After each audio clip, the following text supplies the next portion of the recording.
You are listening to No PC Allowed, aka No Political Correctness Allowed, and I am Mac Iverson. That human termite, Gavin Old-scum, is starting to ooze out of the woodwork to do as much foundational damage to the United States of America, not as humanly, but as termitely as possible. He did so by inviting Charlie Kirk to be the very first guest on his new podcast. This obviously can mean only one thing. That Gavin New-scum, as Trump calls him, is planning on running for president once the kingmaker, President Trump, is no longer in the running. He didn't run last year because he knew he could never beat Trump in a million years. He is banking on J.D. Vance, or whomever will be in the Republican field, will be beaten by him with the help of three of his greatest assets: his hair gel, and his Aunt Nutty Nancy Pelosi's connections, and his big donor's money. Old-scum is relying on our short attention spans to help catapult him from being a radical leftist into the hopeful category of moderate. He also had Michael Savage and Steve Bannon on recently, in which Bannon called that raging incompetent Democrat Senator John Fetterman an economic populist. And then Bannon announced that he wants to turn Newsom into, as he says, a national economic populist. But economics is the path of least resistance. This obsession with money is the weakest of all foundations on which to rebuild this new America. This means that Bannon's plans for national reform may be short-sighted, because our problem is not economic so much as spiritual. If our foundation is money, we are weak. If our foundation is Jesus, we are strong. Bannon and the others are, in a way, arse-kissing this a-hole. During the interview, Newsom overtly tried to drive a wedge between MAGA and Elon Musk. The strategy has been wargamed. Old-scum loves to hang with his World Economic Forum buddies in Davos. This is where he perfected his politics of division. His teachers are all proven experts at dividing Americans. So his podcast is nothing more than an attempt to divide the right. At the same time, he has elevated himself for a national audience who are still unaware of his perfectly horrid record as governor of California. Old-scum is totally guilty by association. He has been married for years with the dumbest ideas and most horrific political characters in America. No matter how he tries to reinvent himself once in the White House, he will stab us in the back mercilessly. That is already his legacy. Just look at California today. Clearly, Newsom is debate prepping his way into the White House. He's achieving sound bites and putting a slick polish on his superficial stances. He does what every master of illusion does. He's practicing. And he's using conservatives for his saw-you-in-half trick. But this time, it's not a trick, it's real. When conservatives visit Newsom on his podcast, one of his demands is that they must be civil in tone, so they're not going for his jugular the way they should. This is a very bad trend. By treating him with kid gloves, they are vastly underestimating the snake. Old-scum is a real threat. It just goes to show you how completely morally bankrupt the Demon Rat Party has become.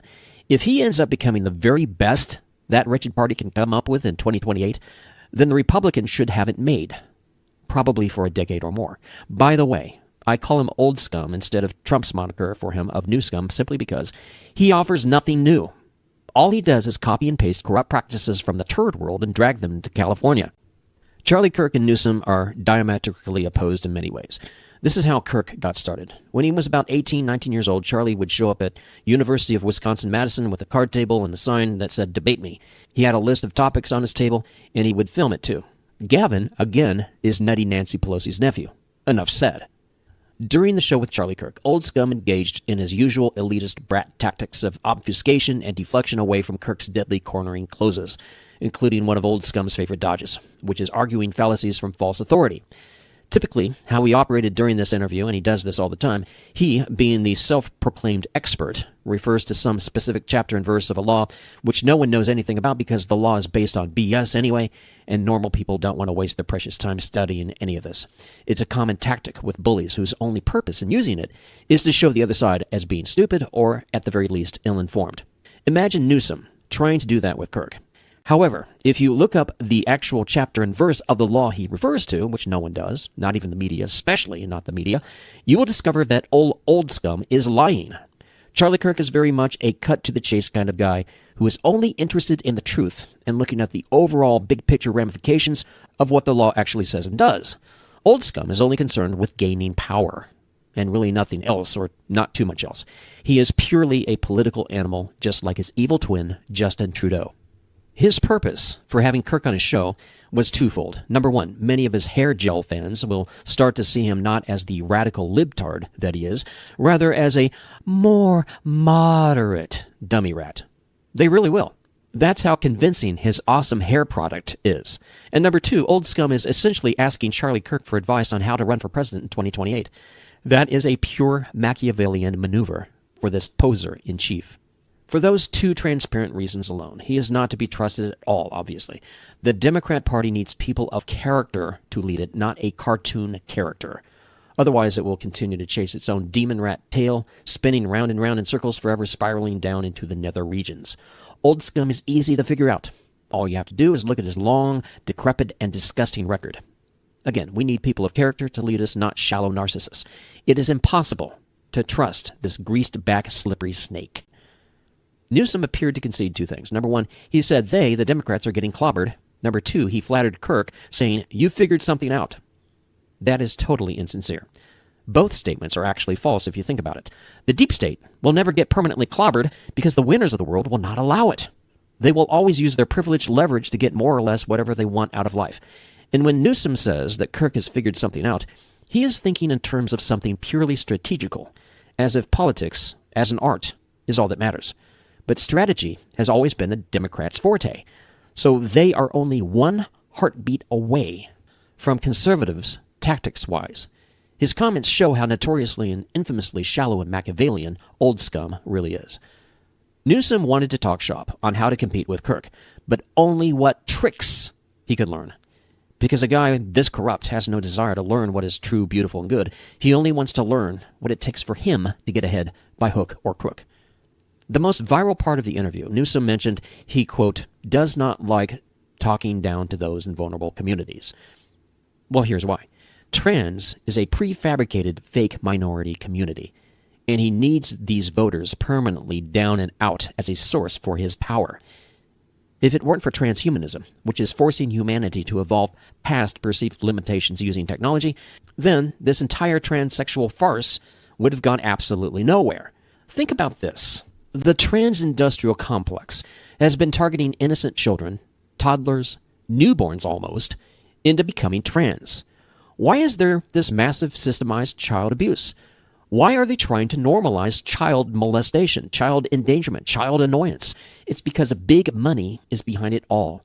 Changing sex and using the innocent and severely mentally ill as their lab rats makes it seem political when in fact it is about scamming as much money as they can and using dangerously stupid and weak confused people as their excuse and using selfish, dirty politicians as their means to that end.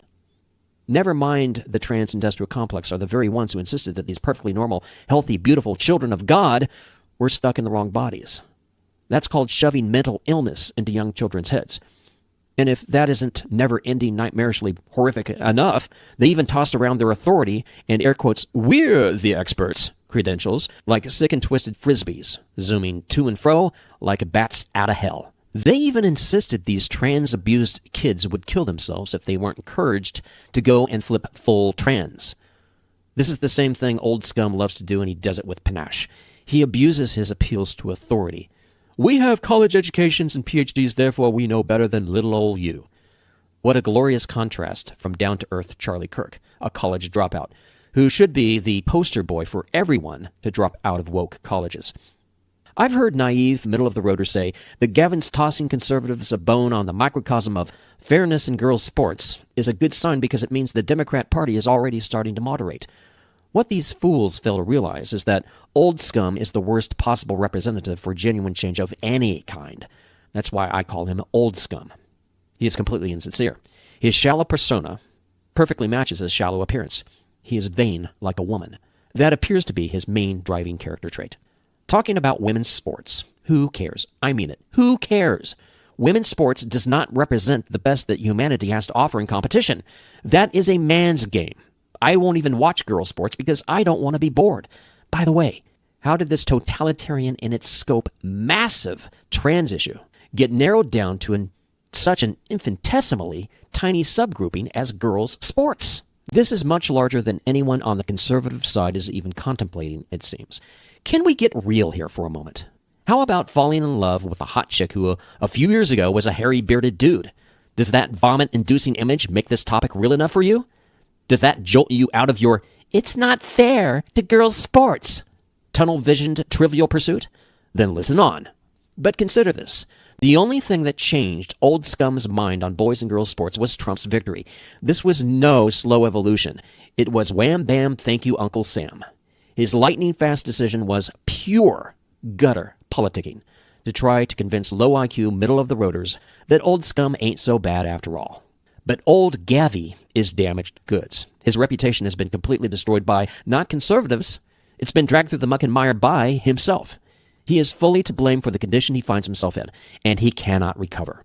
The only way he can do that is to find Jesus, and I mean that literally. Americans should never believe a single word he says until he does so, and with full sincerity. Throughout the interview, he looked like he was being convinced. He had plenty of thoughtful nods like, "Oh, I see what you mean, Charlie." But it's pure theater.